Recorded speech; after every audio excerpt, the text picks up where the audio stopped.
And welcome back to another edition of the 5-Star Podcast of Wrestling. I'm your host, Sean Meyers, on this Christmas edition of the podcast, the final one of 2018, and it is also the year-end awards here on the 5-Star Podcast of Wrestling, as I welcome in co-host Justin Lowery. First off, Justin, Merry Christmas. I know via text I wished you a Merry Christmas, but here in person, face-to-face, if you will. How was your holiday so far? Excellent. I can't complain. Now, this, of course, is Tuesday night. SmackDown is actually going on right now. I know you're not too concerned about that. You basically told me Christmas and New Year's, you're not watching WWE, you're not watching any wrestling. Before we get into the year-end awards and get maybe more specifically into the television programming this week, how difficult is it for this company, or really any wrestling company, but in particular WWE, to try to produce 52 new episodes each and every year when you know you're going to have interference with Christmas and New Year's, and probably the viewership is really going to suffer as a result? Well, that's why I think in years past you've seen a lot of what you could call like this throwaway episodes. They're clearly going to be holiday themed. Every holiday, even Thanksgiving and Halloween, there's always that holiday theme match that, especially on SmackDown, the New Day are usually involved in. For me, I read what happened. I just got home recently, so, last night I was gone all night. I'm not, looking to find, TV to watch wrestling. The same with next week with New Year's Eve and New Year's Day. I'll, be doing stuff with the family, and then New Year's Day I'll be watching college football. So I'm not really in tune to wrestling right now, especially since I haven't really been enjoying it lately. So I'm really not going to tune in, to begin with. Would you rather have this company, at least one of these 2 weeks, do like a year-end recap show? Because I remember when we were, probably mid-teens, late teens, they used to do that type of stuff. And I really enjoy, I think a show like that, if you have a dedicated fan base that's going to be tuning in, they will enjoy a best of as long as you make it a quality, production, because you could highlight the best things of the year, and the best things are really good. It's all the bad stuff that kind of, overshadows it. But to me, I would say at least one of these two shows, probably the Christmas Eve and Christmas night one, I would have gone with the best of. I would have been cool with that. And I definitely wouldn't have watched it live. I might have DVR'd it just to check it out later. But, not too many people are going to watch. Most people are out doing things. It's hard to produce, a product. And I think they know that, and that's why if the ratings come in really low, it's nothing to be concerned of or people should really talk about. It's a holiday episode. Right. See what happens in 2 weeks when, January starts. You just hope, though, after a dismal December in the ratings, and then you get two, holiday weeks in a row, that the audience comes back and they just don't stay away. Right.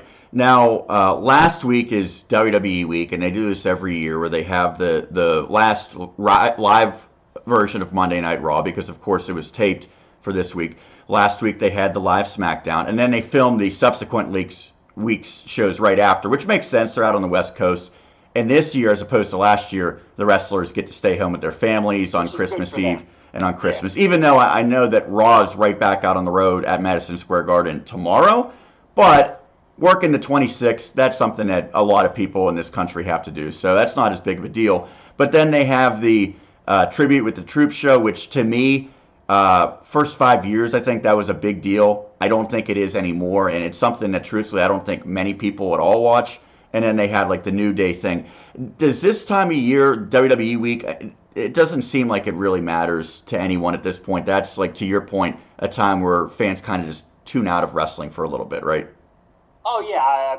It doesn't do anything for me. The Tribute for the Troops, for me, I haven't watched in the last couple of years. Like, the first couple of years, like you mentioned, I was really into it.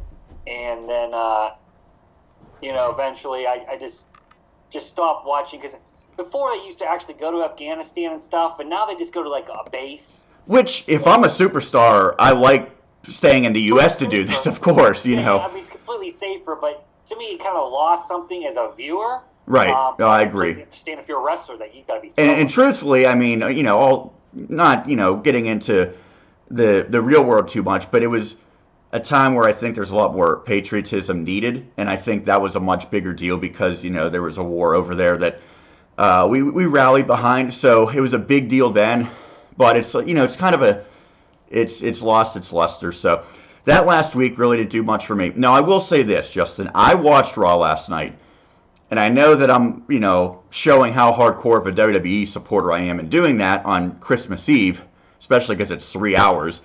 But I thought it was a really good show, and I know that a lot of people didn't see that. That's fine, but for a company that says it's going to make improvements, whether you believe it or not, and I didn't get your chance last week for the reaction, you're not buying what the McMahons are selling because they make it more about Baron Corbin and, they're making a more of a kayfabe type of thing.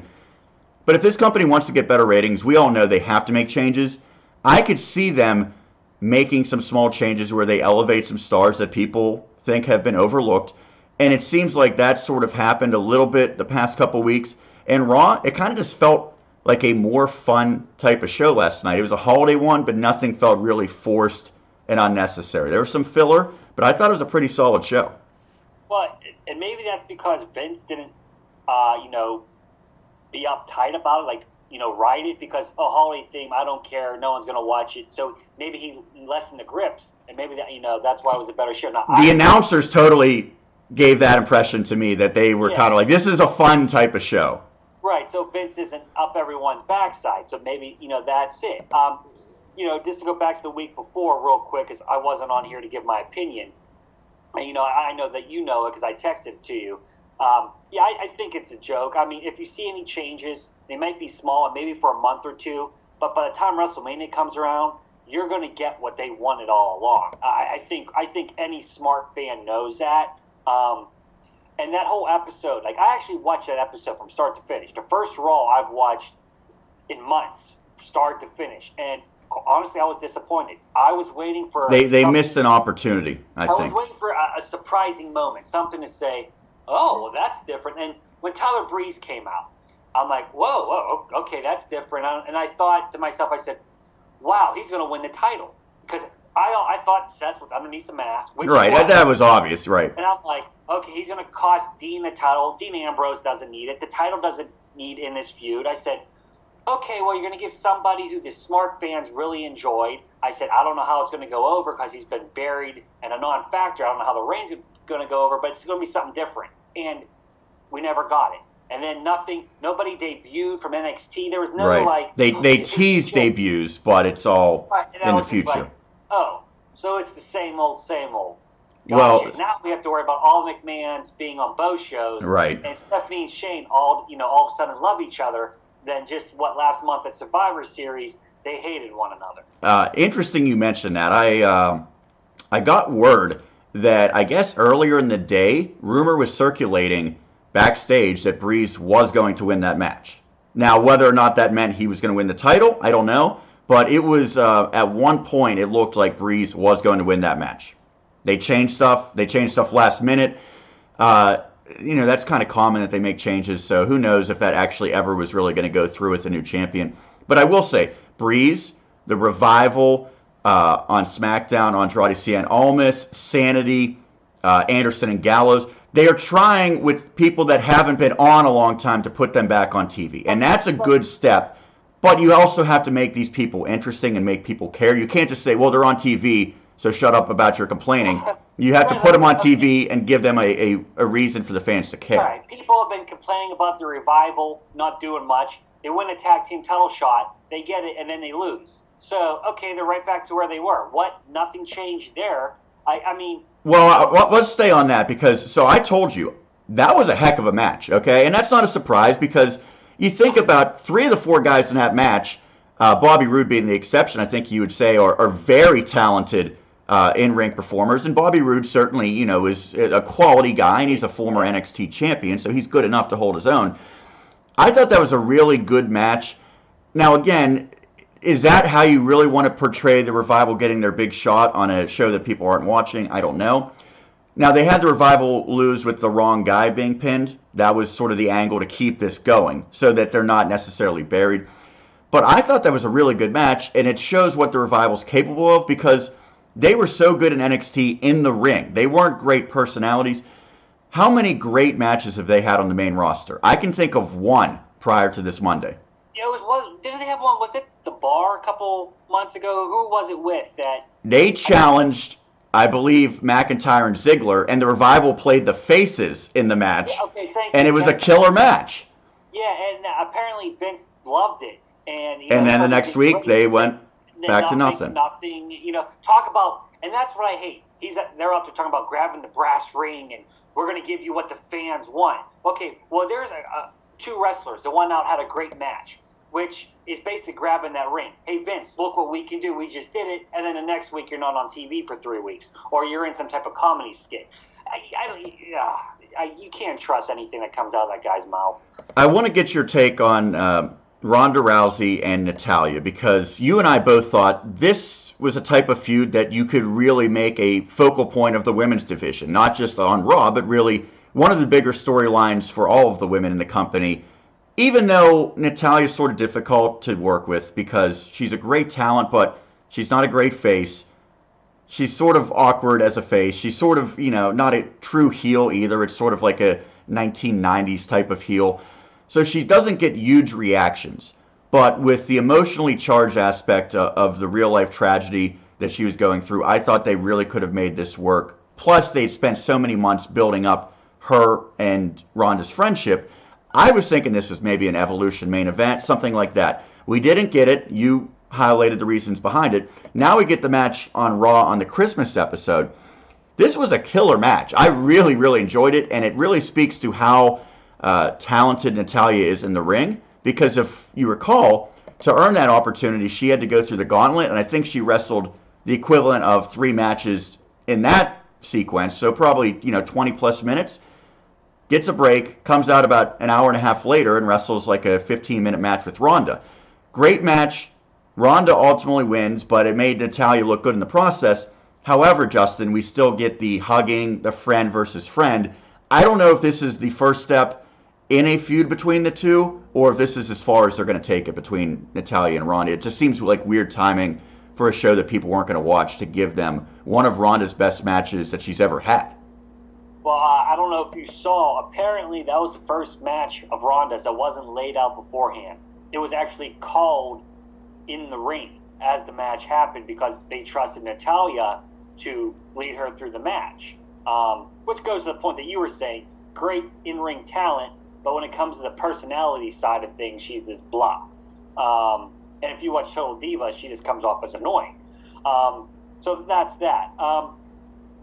I think they can revisit the feud. I mean, clearly they're setting it up. I mean, maybe that's the feud that takes them to WrestleMania. Well, I was going to say, Ronda's got to do something at the Rumble, right? I mean, I know she won't probably compete in the Women's Rumble. She probably won't compete. Like last year, they had both women champions sit out for the Rumble. Which I thought that makes sense, but they need to have championship matches that night for those titles, I think. But if you think now with 2 Rumble matches, how many matches do you actually get? 3 or 4? Because the Rumble matches each take up over an hour. So that's half your show dedicated to Rumble matches. So you get 5 hours for every pay-per-view. I mean, come on now. True, but I mean, I'm okay with the women's titles not being, defended. And, this way you don't have to have Ronda be in a feud. Because clearly they're setting it up for Becky and Ronda and possibly Charlotte. I think all three. Yeah, I think all three. I think what we saw at the end of TLC, that clinched it to me. I would prefer it just be Becky and Ronda, just because Charlotte and Ronda had their singles match, and I think Becky deserves a singles match. But I do understand throwing Charlotte in there, and it does make sense with the storyline they're having. So, I mean, I can live with it. But by the way, interesting you said that they might not have women's title matches at the Rumble. I don't know if you saw this. For like an hour or two, they announced Becky Lynch versus Asuka, and then they undid it. Well, I don't know, did you read, like, apparently that was supposed to be the case, and then they decided maybe not to do it? I don't want to see that match because I don't know how you book that match. Right, but then I guess they forgot to tell certain people in the company, and the production company went with it because that's what they originally told, and like someone forgot to tell that person, like, no, we're not doing this, so then they made Paige, quote unquote, kayfabe storyline wise. But she's not even the GM anymore. Like, my bad. Before I was, let go, I tried making this happened, but it wasn't official. Sorry, guys. Jeez, yeah. Like to me, that's something WCW would have did in 2000. Like, Well, so my concern is Becky needs to win the Royal Rumble. yeah. You know, I don't want to see Charlotte win it, and Ronda's probably going to go in as a champion. I think it needs to be Becky. Right, if Becky and Asuka has that match, that makes me think Becky won't be in the Rumble, and I think that would be a mistake. Right. I agree. I want Becky in the Rumble. I would rather see Asuka and Charlotte wrestle for that title. But whatever. Yeah, my worry is, how are they going to do the triple threat match? Okay, say Becky wins the Rumble. How do you then get Charlotte? Do they pull up where Becky and Charlotte both come out at the same time? Bret Hart, Lex Luger, both stake a claim, both want to face Ronda. Oh, I think that's, yeah. I mean, that seems like a legitimate way to do it. Okay. But I don't know. I mean, it's pretty easy. All you have to do is if Becky wins, have Charlotte beat her down, and Becky say, I want Charlotte too. You know, I mean, they're kind of lazy with how they do stuff. It doesn't. Sure. Your suggestion makes logical sense for how to book it, but they could get around it. We've seen that too many times, though. Like over the course of the history, like, okay, here they go with that again. Last thing I wanted to touch on Raw, and I know we've talked about this with the Halloween episode of SmackDown and the Thanksgiving episode of SmackDown. They had Elias and Lashley in the Miracle on 34th Street fight. This, to me, like I said, these matches can be fun if you have the right people doing it, and if it's not like overbooked and it's just, too obnoxious. Lashley and Elias, I thought it was awesome. So did you hear about some of the big spots in this match? Yeah. The Legos? Yeah. That was like legitimately entertaining to me, because Leo has this little box and he dumps it out, and like the way they shot it and the way that they poured out, it literally was like a duplicate of the Thumbtacks thing. So Lashley takes the glute bump on the Legos, and then Leo gets thrown through a table, and there's a fire extinguisher and a cello and all these others. The bowling ball, which I know that's flashbacks to, you said Goldust, I said Al Snow. I think they both. I remember Goldust doing it in a match. I definitely remember that. And ironically, I could be wrong. I want to say for some reason Steve Blackman was a part of that at some point. I feel like Perry Saturn doing it. So yeah, the bowling ball was a little weird, but that match was fun, and I could see that being the end of that feud. So if that happens, good for Elias, because I think this is a guy that needs to move on to bigger and better things. And it's the time of year now, to your point, there's not going to be a lot of singles matches at the Rumble. So guys now are more focused on becoming participants in the Rumble, staking their claim to maybe having a chance to win. So you could break up some of these lesser feuds and have the guys focus on the Rumble then. Yeah, I think that over the course of the next couple of weeks on Raw, you're going to start seeing a lot of multi-man matches, tag team matches, just because that's what the Royal Rumble is. And then on the go-home show, I bet you it closes with a bunch of guys in the ring fighting one another, throwing each other over the top rope, and somebody's going to pick the Big Show to win. Right. Do you hate that the company does the same thing every single year? Well, that's why, being sarcastic, it's cliche. Like, we get it. It's the Rumble. 30 men over the top rope, 30 women. We get it. Do you need to end Raw and SmackDown with reminding everybody someone, the tallest or biggest guy, right? And then somebody always gets to somebody like the Big Show. The Big Show's never won a damn thing, and they're like, he's gonna win the Rumble, Well, he could, Justin. Anyone could win it. Keep that in mind. Right? Yeah. There's like normally 3 people to choose from that could actually win it. We'll get into the Royal Rumble in the weeks to come, but we mentioned this is the big year-end show. And technically, there's still going to be another Raw in 2018, but we're not worried about that. The bigger news is all the things that happened to this point. So what I did was, since we started the podcast, RIP Sean Saputo, back in March, we've been on the air for about 9 months or so, and we've covered a lot of the pay-per-views and a lot of the big matches, a lot of the top stars. So I put up a poll on Twitter.com. You can check it out, by the way. 5-Star Pod Wrestle. And I gave 6 different categories, and I also sent these to you. Now, on the polls that are now closed, I had them up for 24 hours, I gave 3 choices and then an other, and the people were welcome to comment. We got a decent number of votes. Of course, we'd love to hear more.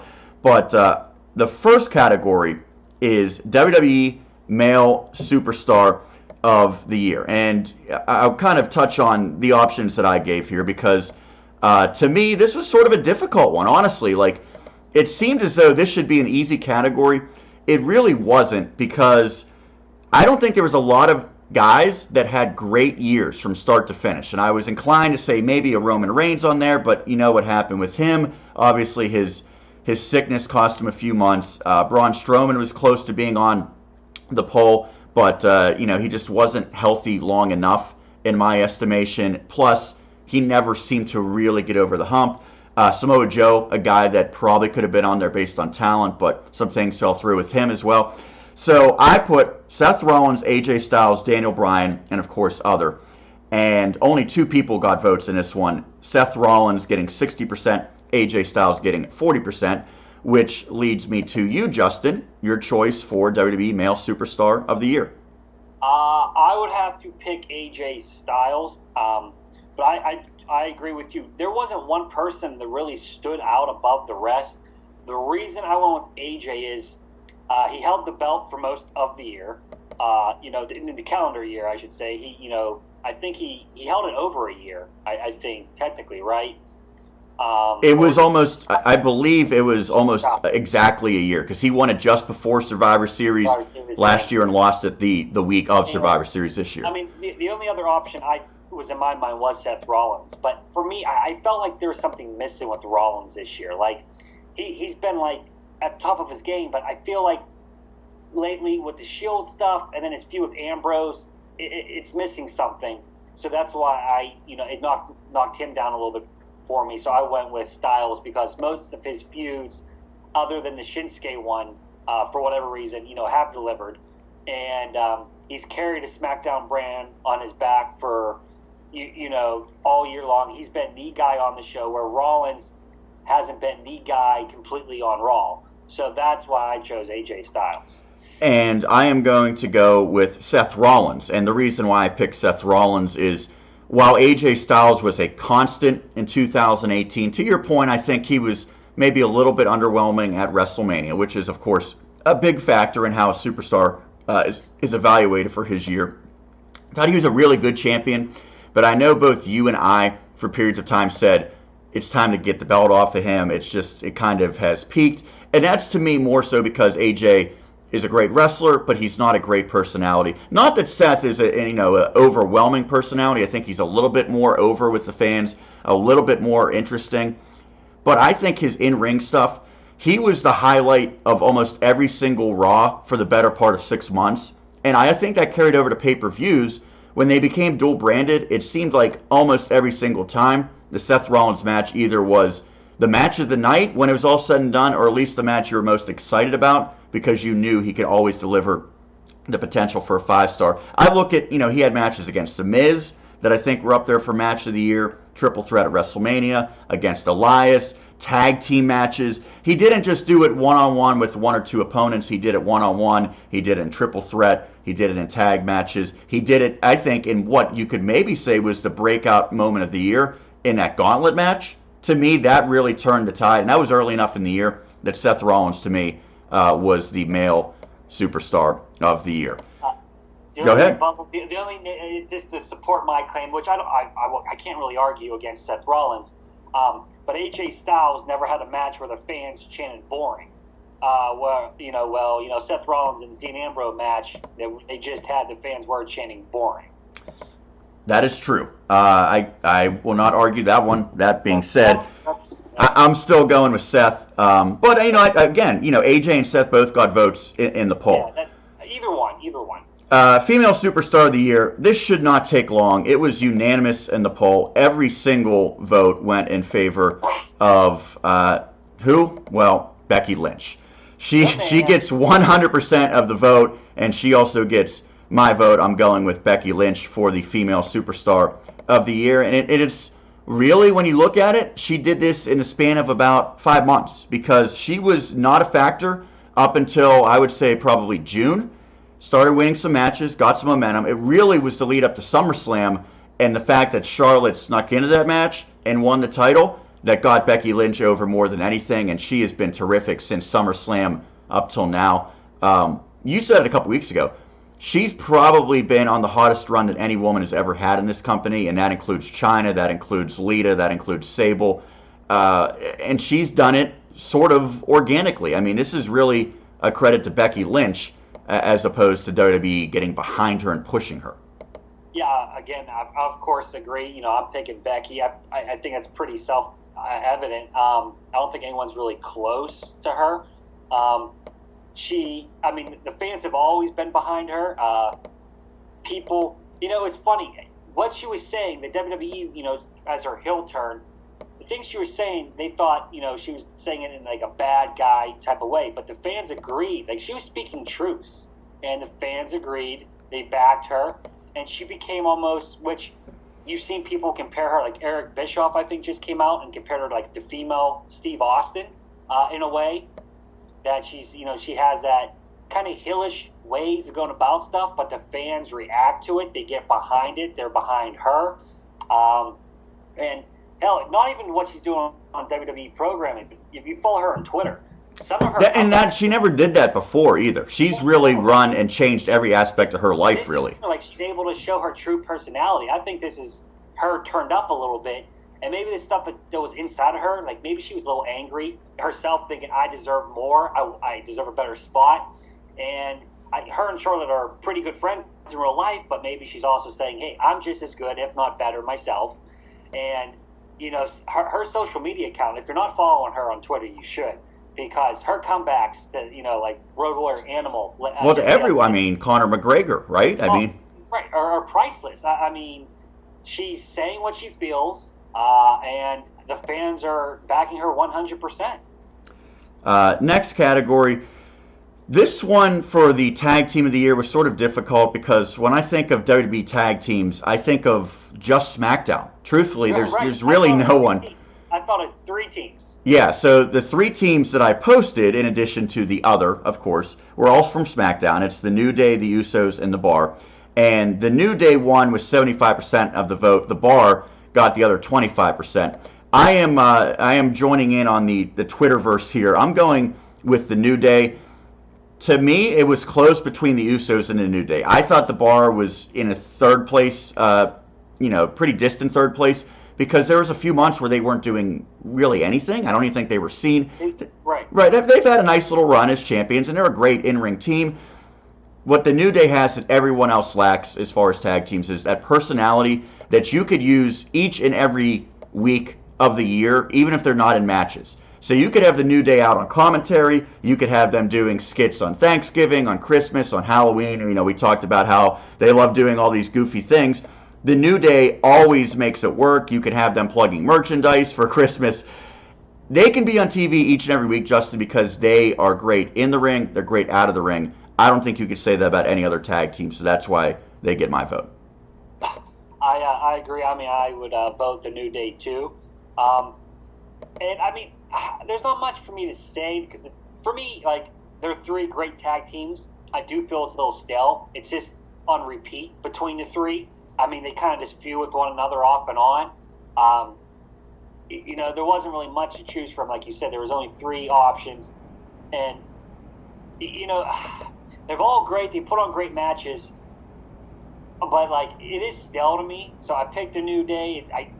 It's the same act they've been doing for, like, 3-4 years now. It would be nice if in 2019 another team broke through and maybe, like, the Revival, maybe Authors of Pain, maybe someone that's not even on the main roster right now. But I think you could have 6, 7 good teams in this company at the same time. Not all on the same show, but in this company. They have to want to back tag team wrestling, though. They have to put effort into the division. Well, we agree the Revival is capable of being up there with these 3 teams, right? Oh, absolutely, but they have to be put in that position. The next category was the WWE Match of the Year. And this one's probably the most prestigious in a sense. I think if you're a superstar that can lay claim to the Match of the Year, that's a big deal. Because, quite frankly, with how many matches this company produces, with all the pay-per-views, with all the weekly programming, to say that you've had the best match is pretty significant. I had a hard time even coming up with the matches. and that's because I don't have a great memory. So, do I remember what happened at Backlash? No. Do you? Probably not. No. I'm thinking back to, various things, and of course you're more likely to think of recent things. So I put up Lesnar versus Daniel Bryan at Survivor Series, which that is the epitome of a WWE storytelling type of match. Becky Lynch and Charlotte Flair at Evolution, Seth Rollins versus The Miz at Backlash, and then other. And the voting was 83% in favor of Becky versus Charlotte at Evolution, 17% for other, but there was no comment on what that other match might have been. So, not sure what the Twitter voter was thinking there. Nonetheless, I am going with Becky and Charlotte at Evolution. And I remember we talked about this match, Justin, and I said there were some things that I didn't like that were really sort of beyond the control of the performers, with the referee, with the counting, with the confusion there as far as Charlotte getting to her feet, not getting to her feet. There was a few botches where they, had something a little out of place. I think it took 2 tries to break the tables. To me, usually I wouldn't say a match that has that stuff would be match of the year, but I still vote for it because of what it meant. That was, to me, the pinnacle of Becky Lynch's, ascension to the top. It also was by far the most significant match at the first ever women's pay-per-view. So the significance of the match combined with the in-ring work, to me, makes it match of the year. Yeah, that would be my pick. Like you, I can't remember every single match, but I mean, any match other than that would probably come from NXT. You just kept to the main roster, if you want to call it like that. But I think the NXT takeovers give you more match of the year candidates than anything the main roster does. And the fact that I think maybe the top 3 matches. I bet you 2 out of the top 3 matches on the main roster this year probably have Becky Lynch in them. Now, you were big in the WrestleMania triple threat, Finn, Miz, and Rollins. I think at the midway point you said that was your match. And that was my favorite. Yeah, that was probably my favorite male match of the year. I thought Rollins and Ziggler had a couple, and I was really close to picking the tag team match, McIntyre, Ziggler, Rollins, Ambrose, if you remember that. Really just an incredible match. But I feel like a year, 2 years, 5 years from now, we're going to remember Becky and Charlotte more than those other matches. I agree. So this is where it starts getting real interesting, Justin, and I give you credit. You came up with this one. It is the wrestling story of the year. Now, this is, the entire wrestling industry, and it's not, story as in like a storyline, but more so like a actual occurrence that was of significance. So I went with 3 choices, but obviously there's, thousands of options here. The choices I went on the poll were Roman Reigns with his leukemia announcement, Raw getting the lowest ratings in show history, and the All In pay-per-view, the independent show that was really funded and spearheaded by the Young Bucks, Cody Rhodes, so on and so forth. So to me, my choice echoes what the Twitter vote was, and that's Roman Reigns announcing that he has leukemia. That got 60% and then 20% each for the Raw lowest ratings ever and the All In pay-per-view. There was no others, which I was a little surprised. Although I kind of talked to you, and your pick is the other. You were not going with Roman and his leukemia announcement. You had a choice that didn't necessarily explicitly, at least, appear on the poll. Yes, yeah. First, I think Roman, I want to touch upon that, probably is technically the biggest story, but I wanted to keep it to wrestling, business. That's a real life thing. That's a personal matter of his. Though it did affect the wrestling industry, I wanted to keep my, pick different, than that. I'll let his leukemia and his battle be his. I didn't want to drag that in because I hate that Ambrose and Rollins have been using that. So I just wanted to keep that out of my thought process. I actually, though it hasn't been publicly announced yet, the All Elite wrestling promotion, where by all accounts it's happening, and we'll probably hear about it within a week or 2. Well, so the guys are all done with Ring of Honor, it appears, then, right? The Young Bucks. Now, they're also getting Christopher Daniels and Frankie Kazarian and Scorpio Sky, or is that? Sounds like it. To me, that has to be the biggest story, which also ties into the All In pay-per-view. That was like the prelude to all this happening, basically. Which will also tie into the non-WWE Superstar of the Year that we will be talking about. All of this, the next couple subjects, all tie into this promotion, what's happening here. which also ties into the low ratings for the WWE. To me, this is massive. See, all those tie-ins for me make this the biggest story. You have a couple wrestlers who are huge across the world, especially not being under the WWE umbrella and being promoted by them. These guys got over on their own by their personalities and their in-ring work, and the fact that people are wanting something different. They see that there's a want in the wrestling industry right now of something different, and they see that WWE is not fulfilling these needs, and they're taking it upon themselves to find a niche. Because somehow like ECW did in the 90s, there's a fan base over here that doesn't want dentist characters anymore or plumber characters anymore. Let's go over here and do this. They're focusing a little bit more on the athletic part of wrestling, which I think fans want, instead of seeing someone pee themselves on TV. Though they can have comedy and be funny, I think their comedy and brand of comedy is funnier than what Vince thinks is funny. This is going to be huge, and the fact that it's being backed by the Jacksonville Jaguars owner, who's a billionaire. This isn't a local startup indie promotion. There's a big financial backer, and the last time they're aiming to get a TV show, it appears. Right. As long as they get a TV deal, which you think they will, on a decent channel, they could put a dent in the wrestling market. And we haven't had something like this since WCW, since Ted Turner was $1 billion. Well, not to poo-poo that, but there's been competition that's gotten TV deals. Like TNA at one point seemed like it would be a competitor. It fell flat. This could be the same type of deal. Right, but they didn't have the money that this guy has, and they didn't have wrestling people running it. They had the Dixie Carter family and stuff. Right. Not wrestling. I feel like Cody Rhodes, as you saw with the All In, his dad, Dusty Rhodes, was a promoter. He learned from his dad. He has a wrestling mind. There's rumors that Jim Ross is involved in this. Here's a guy who has a wrestling mind. They're not letting the network executives like WCW did, eventually, and what TNA did, run the company. But remember when ECW finally got on TV each and every week, things changed because they didn't have that same leeway that they used to. Right, but TNN at the time took over, the creative thing. They wouldn't let them do a bunch of stuff. These guys, you have wrestling people running the show, which is great. I'm excited. I can't wait maybe next week to get an announcement. But for me, any wrestling fan, you have to find that that's the biggest story.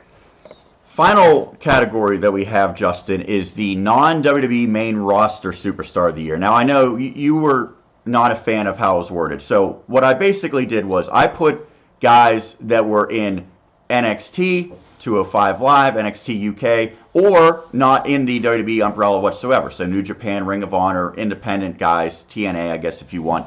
Now, again, this is difficult. When I'm doing a poll, you can only put 4 choices. I put Kenny Omega, Cody, formerly Cody Rhodes, Johnny Gargano, who, of course, is a WWE employee, but he's been exclusively in NXT here in 2018. So to me, I could have put another 50 names on there. I will admittedly say I watch Ring of Honor and I don't really watch anything else. So I can't gauge New Japan as well. I can't gauge TNA, Impact, whatever you want to call it. I can't gauge promotions that, are across the world that we don't see each and every week. I watch Ring of Honor, and of course, you and I are pretty up on 205 Live and NXT and even NXT UK to a lesser extent. So I wanted to speak on something that I don't want to pick a guy that I've never seen wrestle, something like that. So that's why I sort of included everything. You more so looked at this as you didn't want to go with anyone that Vince McMahon sends a paycheck to, which I understand that. So with the poll that I had, Kenny Omega got 45%, Cody got 36%, Johnny Gargano got 9%, and my vote was the other 9% for the other, which I'll get to in a second. But first, I want to hear your choice. Okay, well, first, when I looked at the poll, I'm like, I'm going to go Kenny Omega. And then I'm like, you know what? I'm going to change my thought to Cody Rhodes. And then I think that's the last time I talked to you, that's who I said. Now, it's hard for me to pick one person because I almost want to go with the whole elite group. I think they've all earned it. And it goes back to what I was saying about the promotion and All In. For me, Cody Rhodes is the one in the Young Bucks. I think more Cody put the money behind the All In pay-per-view. that became a huge success, which is now leading into a brand new promotion. I think Omega in the ring had a better year, but all in all, in the business itself, inside and out, I got to go with Cody Rhodes. And now, since the Elite, the Young Bucks, it looks like, Adam Page, all these guys, who have now actually already said they're out of the Bullet Club. They're calling themselves the Elite. They have new T-shirts. Well, here's a question. So I saw the T-shirt has Kenny Omega. He's the one that it seems like is not a guarantee to be going to this new promotion, though, right? Well, because he's not with Ring of Honor. He's always been contracted with New Japan. And to me, I've said this all along, he's the guy, other than Cody, of course, who we know he had a pretty nice run in WWE, although it could have been much better. Omega's the one that seems like would make the most sense for him to go to WWE just based on his style, based on his appeal.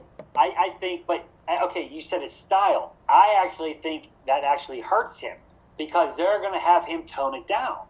And I see AJ Styles 2.0, to be honest with you. You can look at AJ as a good example of how it could work. It could be. See, and I've read over the last week or so, it came out, all those guys turned down 7-figure deals, multi-year deals with the WWE. They offered them 7-figure, yearly downside guarantee contracts, and they all said no.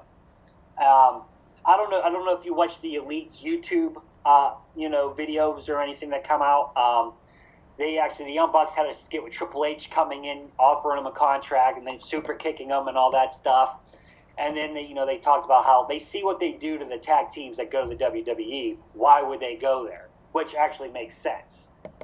You might. It does. It doesn't. I don't know. I think it's Dave Meltzer's big thing is it's different for every person.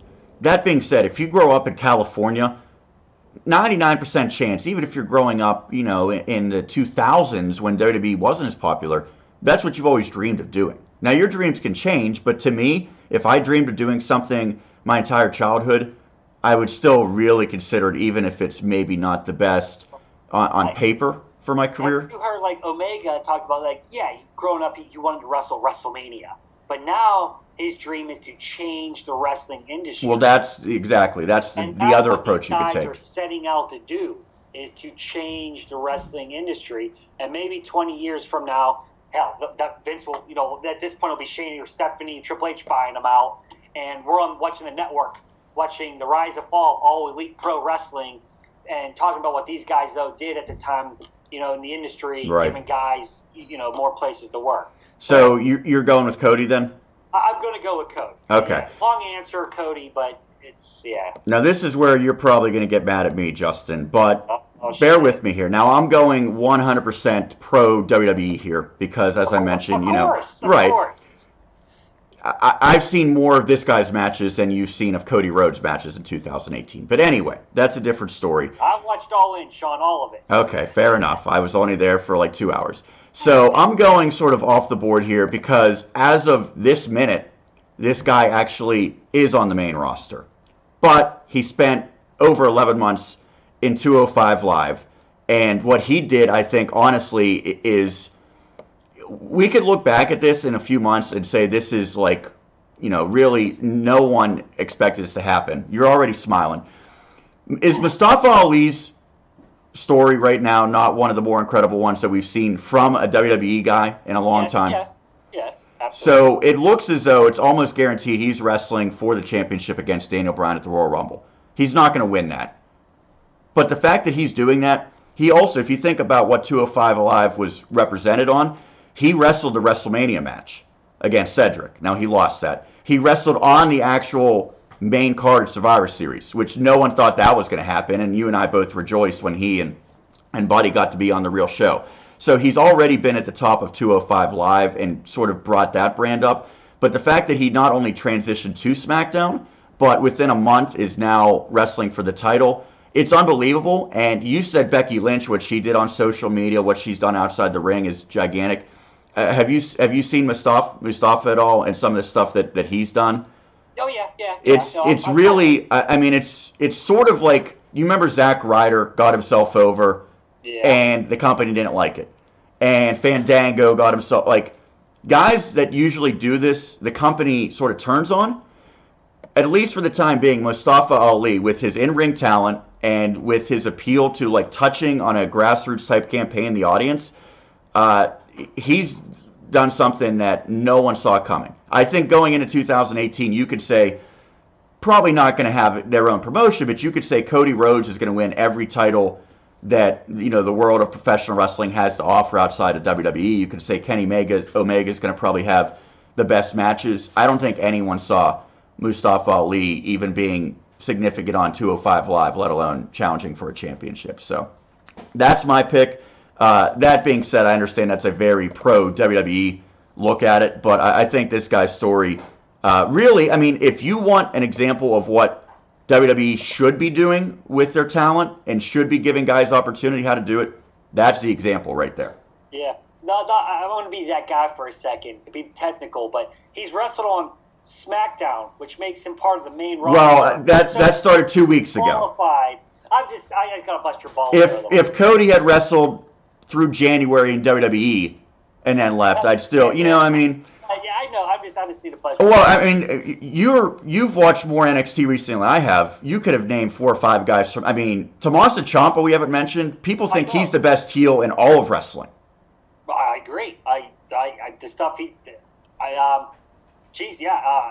a lot of guys. Aleister Black is a contender, Ricochet, his matches have been great. Velveteen. Friggin' Dream, yeah. I mean, you mentioned Pete Dunne. Yeah, boy, I bet you did. He's been champion over 400 days, and no one's even talking about him. Well, he's up there with Brock Lesnar's title reign. Well, I saw that the other day, and I almost lost it. He defends it. It's just that it's not on TV or anything like that. Well, that's Brock Lesnar doesn't defend it on TV or Brock not. Lesnar doesn't even come, to any TV shows. So. Justin, we're going to put a bow on this one, but final thoughts on 2018 in the world of wrestling. In wrestling in general, exciting. In the WWE, disappointing. How about that? Do you have optimism for, obviously I know you're pretty excited about this potential new promotion, what it's going to mean. Do you have optimism that this is going to make the entire industry better, and will this bring out a better WWE? Yes, and that's we haven't seen that. I think once they announce it, Vince will take notice. They already have. That's why they're trying to sign every single piece of talent they can. When you have competition, it makes you want to be better. They say that in sports all the time. If you're a quarterback and the backup is up, right behind you, pushing you, it makes you want to be better. It gives me hope that WWE product will be better. That there'll be more exciting wrestling in general for everybody. More opportunity for wrestlers that aren't getting the opportunity because they have more places to go. And there's always the hope that Vince finally loosens the reins a little bit and Triple H takes over, because I can't believe I'm saying it, but Triple H is a way better option, and he has the pulse of the fans way better than Vince McMahon does at this point in time. We will see if what Vince and family said on Raw a couple weeks ago bears true, if they make actual changes. So far, there's some signs. That being said, you and I both think come March, it's going to be whatever VKM wanted all along. That's going to do it for the year-end award show, final show of 2018. I want to remind you to check out 5-Star Pod Wrestle on Twitter. You could see our tweets during Raw, during SmackDown, during pay-per-views, as well as maybe some weekly polls we'll get up there as well. And subscribe to our YouTube channel. Check it out. We've got, probably about 100 videos up at this point dating back to March. But for the final show of 2018, Sean Meyers signing off for my colleague Justin Lowery. Thank you for tuning in. We'll catch you next year here on the 5-Star Podcast of Wrestling.